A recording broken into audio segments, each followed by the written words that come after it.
Хочу пожелать нашим начинающим исследователям успехов и творческого вдохновения, успешных выступлениях и достойной победы.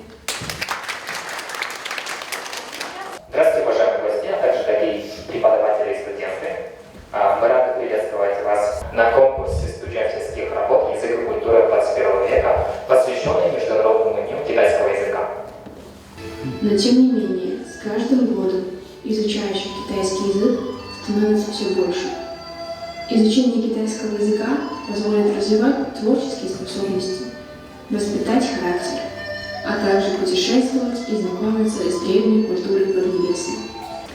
Дорогие наши студенты, разрешите вас поздравить с участием в студенческом конкурсе «Язык и культура 21 века», посвященный Международному дню китайского языка.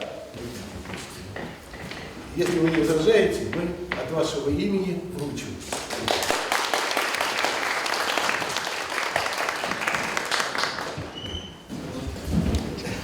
Еще раз спасибо большое.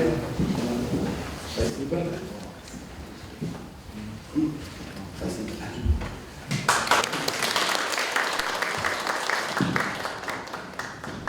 Уважаемые гости, дорогие преподаватели и участники, студенты конкурса. Очень рад присутствовать на конкурсе научных студенческих работ «Язык и культура 21 века». Имею честь от имени чрезвычайной полномочий посла господина Тудовы и от себя лично выразить глубокую признательность кафедре мировых языков и Центру китайского языка и культуры Киргизско-Российско-Славянского университета за проделанную большую работу для организации этого конкурса.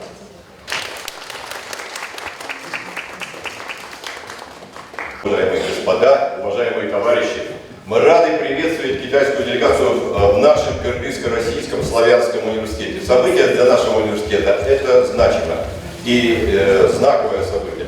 Наше сегодняшнее мероприятие вообще проходит под флагами 3 государств. Под государственным флагом Китайской Народной Республики, Кыргызской Республики и Российской Федерации. Эти государства связывают много. Общая история и большая, и крепкая дружба. Вообще я считаю, что язык – это знание языка, это прямая дорога к укреплению дружеских отношений. То, что сделаете сегодня вы, это будет означать еще один вклад в развитие дружбы между народами трех государств. Я всем ребятам пожелаю успеха в этом конкурсе. Я думаю, что этот конкурс у вас будет не последний. Вы будете, вот благодаря тому, что сказали наши гости, Валерий Михайлович и все, кто будет говорить, значит, вы подчеркнули немножко энергии, зарядитесь и будете продолжать свою большую работу по изучению великого и могучего китайского языка. И хочу в заключение сказать: да здравствует дружба между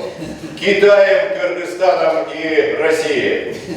Да здравствует великий и могучий китайский язык! Всего доброго! Благодарим вас, Леонид Иванович.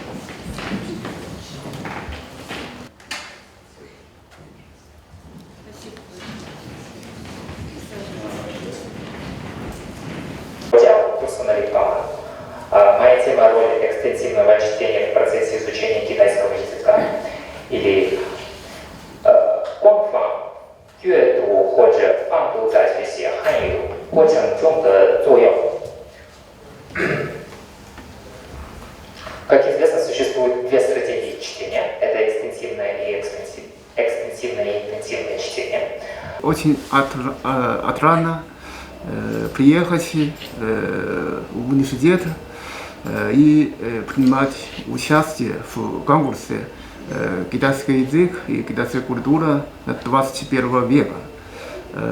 Мы считаем, что этот конкурс очень полезен для развития и распространения китайского языка и китайской культуры в Кыргызстане. Откуда сложился Международный день китайского языка.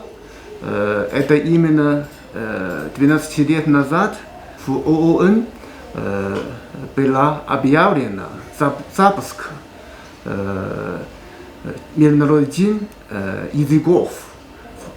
Там это очень важная инициатива для содействия распространения официальных языков ООН, в том числе и китайского языка. Поэтому в этот год это 13 день китайского языка. Я тут уже 3 года, можно сказать, изучаю китайский. Китайский язык мне очень нравится. Китайский язык – это то, с чем я хочу связать свою жизнь. Не обязательно переводчиком, но, скорее всего, мое будущее будет точно связано с китайским.